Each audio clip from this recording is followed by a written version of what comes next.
Hello all, my name is Krish Naik and welcome to my YouTube channel. So guys, I'm super excited. I am one of the few Indian creators who have received this amazing NVIDIA DGX Spark. And for all those people who do not know about NVIDIA DGX Spark, it is just like your super AI computer where you can, deploy LLM models. You can have LLM models of billions of parameters. You can fine tune LLM models. You can develop RAG applications. You can use it for inference endpoint and many more things, right? So in this particular video, I will go ahead and unbox this. I'll show you how this device looks like, and in terms of like, let's say in our desktop, we have CPU, we have GPUs, but now NVIDIA is coming up with this amazing device, which is this small, and you'll be able to see that it can act as a standalone device completely, which will be specifically used for developing AI applications. So let me go ahead and unbox this and I'll show you, okay? And again, I'd like to thank NVIDIA for this amazing thing so that we can share knowledge with many people out there, right? So let me just go ahead and unbox this. So here I will go ahead and open it, okay? And after opening, it looks something like this, right? So this is how is the device looks like, see this, okay? So this is how it looks like, amazing, and this material that is specifically used, I think this is for heat resistant, because we are going to run billions of parameters of LLM models for as an endpoint interface. And in the back you have this. Here you can see that there is a power button, and then you have some this is a power cable also, and here you have USB-C type. Along with that you have HDMI, you have Wi-Fi LAN cable, and this is one amazing port, and this port is basically called as QSFP port. What you can do is that you can stack multiple DGX Spark, and you can use them also, and you can connect this port to the other DGX Spark for any kind of applications that you build, right? So this is how it looks like. Along with this, if you see, this is the box over here. It looks amazing, and once you go over here, then let's see if I open this, then you have the power cable over here. I'll not say USB, but the power cable. Along with this, you have a big one more cable, USB-C type. Okay, so this will basically get connected to your power cable itself, right? And once you do this, you can actually connect it to a monitor. You can use it as a standalone device, and even you can even connect to this through SSH. Okay, that basically means, let's say you are working in a laptop or desktop and you want to connect to this and work in this directly, right? As a standalone device, you can also connect it through SSH. Now let me go ahead and let me show you how we can go ahead and do the setup. So guys, now I really want to give you an idea for whom DGX Spark is actually beneficial, and we'll also talk about the hardware configuration, right?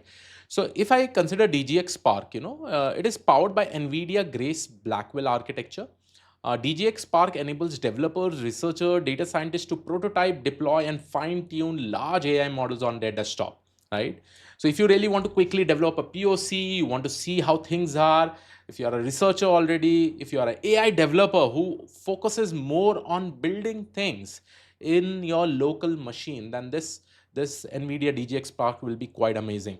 If I talk about the system overview, NVIDIA Grace Blackwell architecture with integrated GPU and CPU.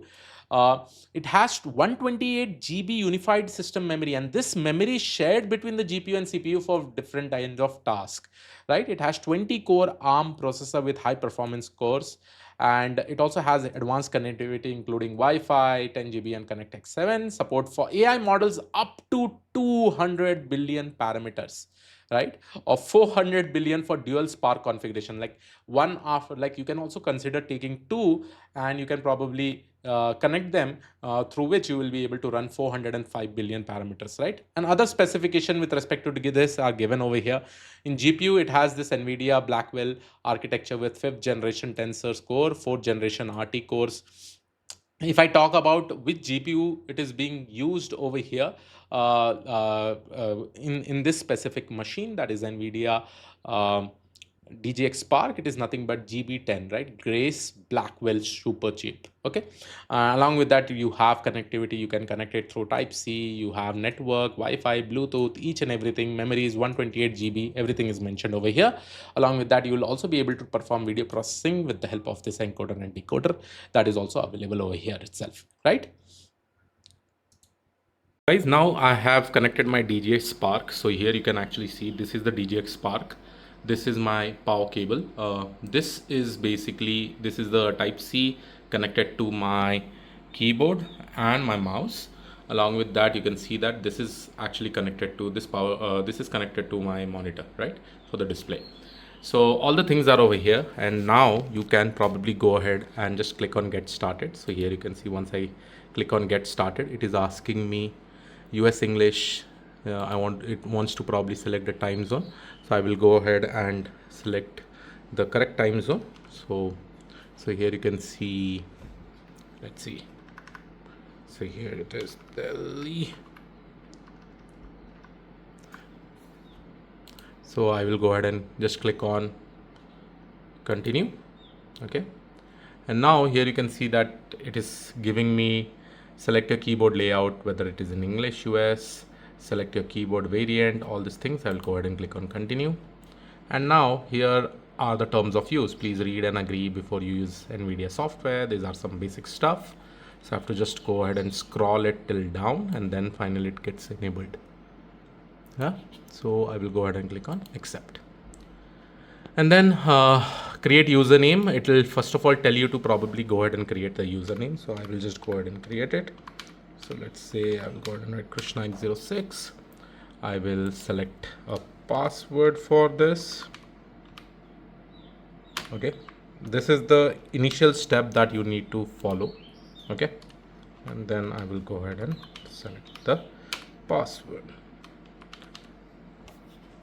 and then I'll go ahead and click on continue.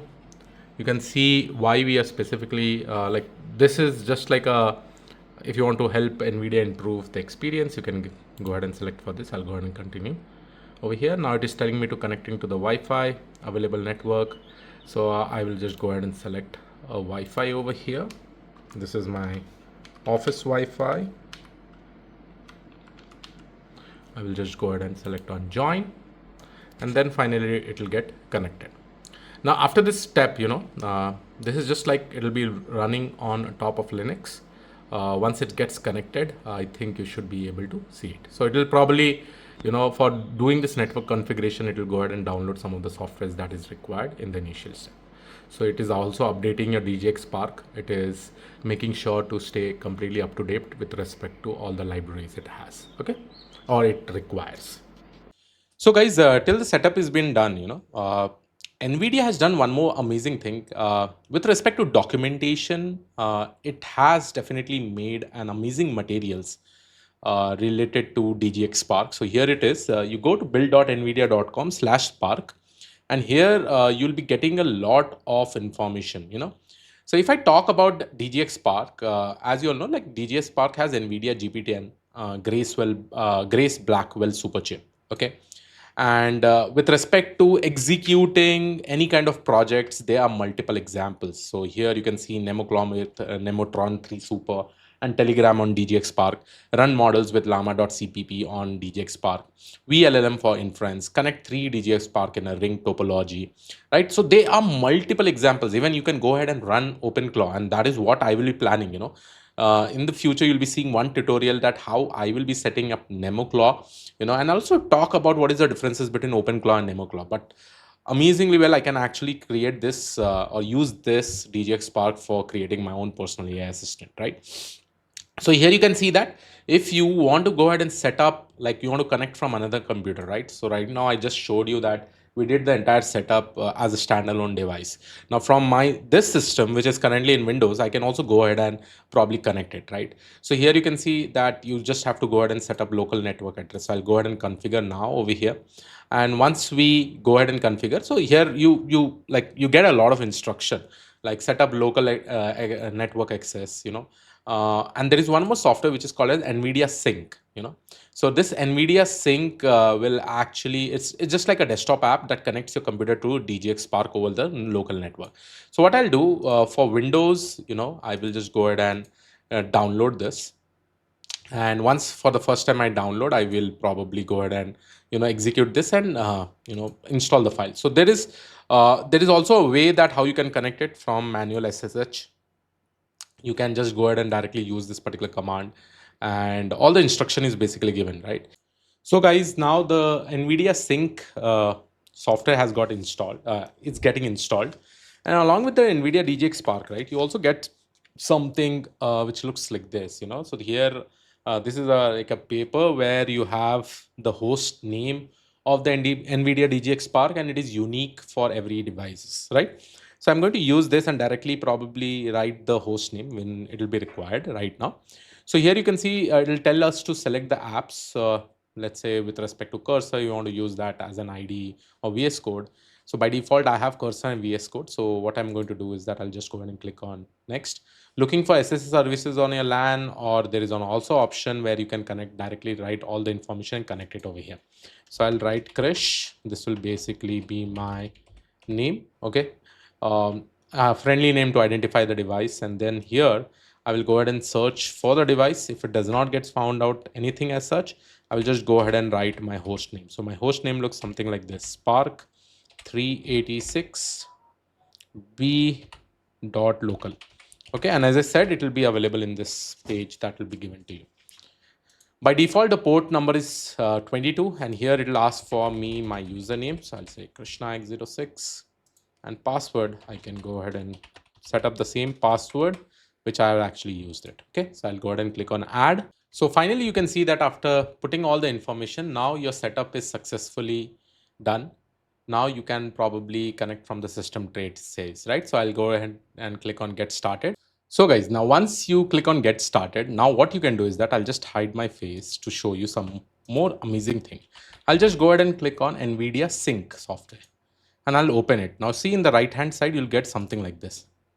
You can go ahead and click on connect. So that basically means it will be connecting to your device directly. And here you have all the options. Like you can go ahead and open the terminal. From the terminal, now this is the terminal of my NVIDIA DGX Spark. Here I can go ahead and write an NVIDIA SMI. See this? So once I write like this, you can see over here all the information. Over here, it is not showing you the GPU. Okay, since it is having a unified memory, so separately it will not show you the GPU. But other than that, if you probably just go ahead and write Python, let's see what Python is basically installed. So Python 3 is there. So I'll go ahead and write Python 3. So here you can see Python 3.12.3 is basically installed over here, right? And let's say if you want to go ahead and see whether transformers has been installed or not. So I'll go ahead and write import transformers, right? So still this library is also not installed. So we can go ahead and install and continue the process of working in it. Now what I'll do, I'll just go ahead and write NVIDIA Sync again. Okay, I'll just go ahead and open this. And let's say that I want to go ahead and work with Cursor. I'll go ahead and click on Cursor. Okay, so let's connect this. First of all, I'll be connecting to this device, and I'll go ahead and click on Cursor. Okay, you can close this terminal. And directly in the Cursor also, you can go ahead and probably do the coding. And that in short will be running in my DGX Spark machine. So this is what is my Cursor ID over here. See over here, clearly it shows. Okay, and here you can go ahead and write all your code. So setting up SSH, connecting to remote host. So in short, this is basically running whatever code I'm actually running, it will be running in my DGX Spark. Okay, so so here you can see that it has got connected to 192.16.19, and here I will basically be seeing all my desktop files, folder files and all. Okay, and if I want to probably go ahead and work, I can go ahead and create a folder, and I can start working on writing my code and probably executing it. Okay, so this is how you basically connect. And there is also one more amazing thing which is called as DGX Spark. Okay, so sorry, DGX Spark, DGX Dashboard. Okay, So in order to access the DGX dashboard, you just need to go ahead and hit on this particular IP, that is localhost 11000. So once you hit on this, you need to sign in, and you'll be able to see all the information related to our remote machine, that is DGX Spark. Here you have system memory, here you have GPU utilization. So once you probably go ahead and you can see that Jupyter Lab is running right now. If I go ahead and open in the browser, my entire Jupyter Lab will get opened over here. Now you can go ahead and just go ahead and create one Python 3 file, and here let's say I'll go ahead and execute some code. And this is basically the execution is happening in the DGX Spark itself. So let's say if I go ahead and say uh, import transformers. I don't know whether I have this library or not. I think I don't have the library. Oh, the library is available. Okay, so here you can see that import transformers is available. Let's say if I want to go ahead and try import numpy as np, that should also be available, right? So it is basically getting executed. By default, there are some requirement.txt. Okay, but requirement.txt has all the specific libraries, which includes transformer also. So you can go ahead and write all your code, whatever things you actually require. And here I think transformers is there. So Hugging Face code also you will be able to write it down, right? If you want to execute any code, you will be able to execute it directly over here. Isn't this just amazing, right? And you can see how fast this is, right? And as we go ahead, so we will be showing you some more complex examples in the next video. I'm going to play with some of the use cases, right? And I'll show you how we can run, how we can fine tune an LLM model, how I can actually run NemoClaw, or how I can actually create my personal desktop AI assistant. Now, I have my remote machine somewhere. Even though I'm anywhere out in this world, I will be able to connect it through my laptop, through my desktop. All I have to do is that install NVIDIA Sync and do all this specific thing, right? So I hope you like this particular video. This was all about this amazing NVIDIA DGX Spark.